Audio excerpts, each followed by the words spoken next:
filmed last, and did find out that luckily this what do you call it, the compressor is not bad in this unit here. We got a guy to come out here. It was just some sort of an electric switch that was stuck in there because it's set for so long. He fixed it for, I think we paid him $40, which wasn't bad at all. However, we do have a problem with the furnace inside. It's a minor problem, I think. It won't, when it turns on, you can't get it to stop. You can't get the fan to stop running. But what we've done since the last month, we've gotten all the old siding ripped off of the house. Have installed about half of the new windows. We're going to put new windows throughout the house, and we've got about half of them in now. We thought that we had a lot of what we assumed was termite damage, but after getting some bug people to look at it, it's not actually termite damage at all. It's powder beetle and some carpenter ants and something else, which they gave us some stuff to spray the wood with, and we did. And so that should take care of that issue. Now we've got to get some house wrap on the house before we can get new siding put on it. And the front is done. You can see all that house wrap is put on there on the front. We did cut down a pretty good sized tree that was over here on the right side of the house. It was pushing up on the gutter. We'd already gotten off the one, I think the last time we filmed it was over here by the door.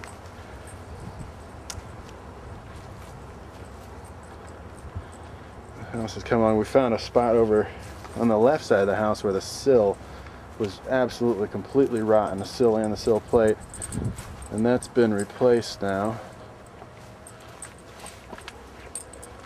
Right under the door. The door just didn't drain well and drained straight down into the basement through there, and there was a hole that you could actually see through and look down into the basement. So we've replaced that stretch there that was bad.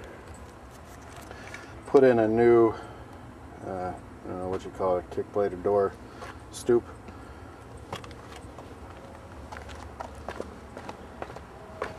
So today I'm going to try to work on getting maybe the house wrap up again on maybe a couple more sides of the house, so we can start on the siding possibly next week. In the basement here, we ended up, or downstairs, of having to rerun all of the piping for the washer and dryer, the drain and the supply lines, because it was absolutely just all cracked and broken up into pieces. Did a good job running that. We got the water turned on a few days ago, and there are a lot of leaks. So the house has gone through and taken them one at a time. Actually, I can see a leak right there on one of his new fittings. We'll have to let him know about that when he gets here later today, so we can get that stopped. That's probably just a matter of something's not tight enough right there. But he's got a lot of leaks to fix. Here's another leak over here, it looks like. I guess the water shutoff, I don't know if you can see it. Yeah, the water shutoff isn't totally off. I thought we got it all the way off, but that's not all the way turned off. And that's one that's leading out to the outside. That's for a spigot outside. But there are multiple leaks down here, and it's not fun because you got to crawl up in this little crawl space way up in there to get that's the water main, to turn it on and off. And the bathroom was also right above that where there was a few leaks that he's had to work on. This vent right here, you can actually look up and see daylight all the way to the outside. We need to put a cap on that up on the roof. There used to be a wood burning stove down here, I guess, to heat the house, or to at least heat this down here. We're going to leave the pipe there because it runs all the way through the walls, but we'll put a cap up on the roof so no water will continue to run down here, because right now what it's doing is when it rains, the water comes out and lands right here on top of the HVAC duct line. In a really heavy rain, we could actually get water to run down right over here onto the furnace, and that can cause quite expensive damage to the circuit boards in there to get that stuff fixed. Inside house, you can see, like I said, we've replaced some of the windows, and this one, all the windows, we didn't actually find any windows at Lowe's that were exactly the right size, so we've had to reframe the window opening to be a little bit smaller.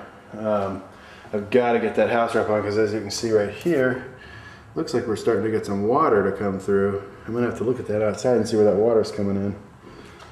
Probably because there's no siding on the house, none at all, not even sheathing.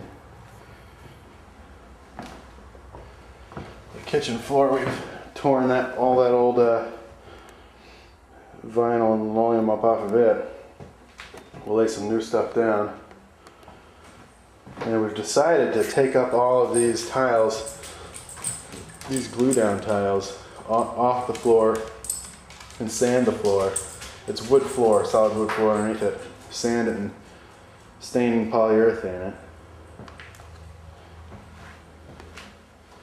There's a hookup for the washer and dryer in here.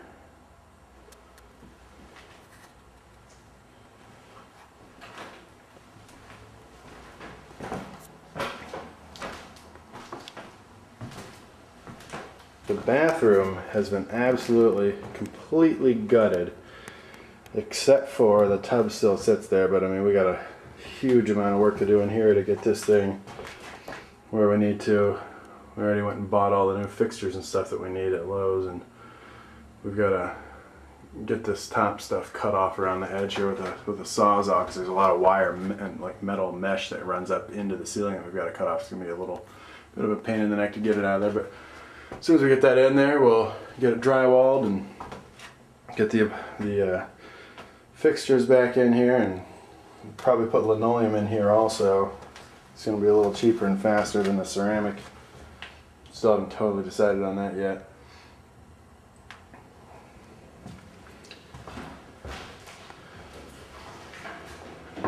I haven't done a lot in this room other than there was a hole here that was for like an HVAC vent. We've added this vent from looking in the basement. It looks like at some point in time someone planned on running an extra HVAC vent into this room other than the one that's already there. Maybe they didn't think it was getting warm enough, but this room, they actually never even cut a hole in the trunk line, so it was really just a hole in the floor that someone had started and never finished. So we basically, just to keep things simple, instead of putting new wood in there, we just put a vent in that hole and closed it off, and that's how it's going to stay.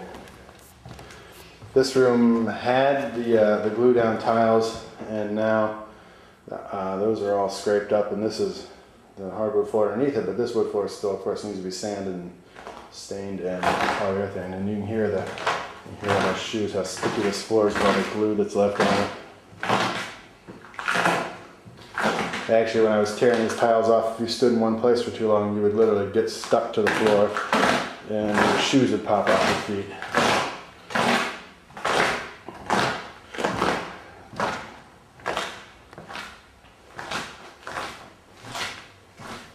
So, I need to get started outside. As you can see, this is one necessary tool. Another necessary tool, cans or bottles, either or you want to maybe have a good choice to working, particularly if you're going to be up on a roof or on way up high on the side of a house. That just builds the nerves a little bit.